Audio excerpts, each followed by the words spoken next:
Hello. Often we say that as executives climb the corporate ladder, they become less and less clear.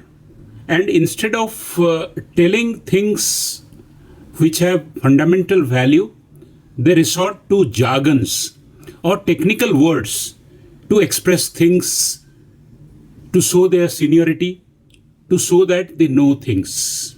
For example, they could say simply that most of the employees in the company are not working up to expectation. Instead of that, they are more likely to say the productivity curve of the company is on a decline. The executives make themselves unintelligible, accused of camouflaging real issues. The Economist, in one of its recent issues, says that in the earlier world, there were clear-cut visibility regarding various performance parameters. A unit of goods was produced, one unit was sold, so many calls were made. But as the manufacturing and industrial sector gave way to the service sector, which do not have so many tangible measurement standards, jargons replaced real numbers. In a service industry, some of the jargons that are used today, customer experience, net promoter score, or customer journey mapping, all these describe to you that imprecisiveness of the value chain many times prod people to resort to jargons. Now, what are jargons? Encyclopedia Britannica says that jargons are mostly technical words or specific to a particular industry, which is unintelligible, and most of the linguists call them as gibberish. Increasingly, as management has become a formal discipline that is practiced by all professions, bring management terms into day-to-day management. For example, onboarding has replaced employee coming in or employee being recruited. Offboarding is equivalent to employee leaving. Attrition rate or leapfrogging. All these from different disciplines have come to occupy the day-to-day talk.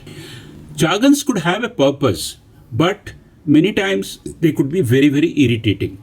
If we look at DNA as a jargon, DNA may be a pejorative term representing inflexibility or not being able to change. One common use of jargon, a product as a solution. Television is now called no more a electronic product, but it is a solution to engage, educate, and entertain. A banking product is a financial solution. A GPS device is told as the customer experience enhancement solution. Solutions as a jargon to replace many of the activities or many of the products, many of the processes is also many times creating confusions in the mind of the consumer, creating confusion in the mind of the stakeholders. Jargons are useful because they succinctly express one particular concept. Let's say you walk into the room and you mention that this is done very aesthetically. Now, aesthetics could be a jargon which is not commonly used, but in one word, it expresses that design has been good, lighting has been good, furniture selection has been good, color scheme has been good. Succinct expression often requires a jargon. To depict our stature, we use words like synergy, paradigm shift, or agility. As I told, jargons are not always bad.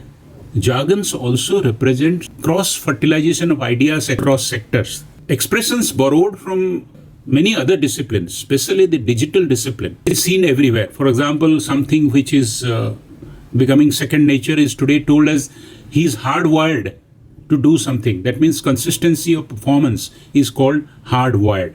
Similarly, the brain power is referred as CPU ability. We say that he has a great network, since he has a large group of friends or professional relationships. Jargons invoke a sense of irritation.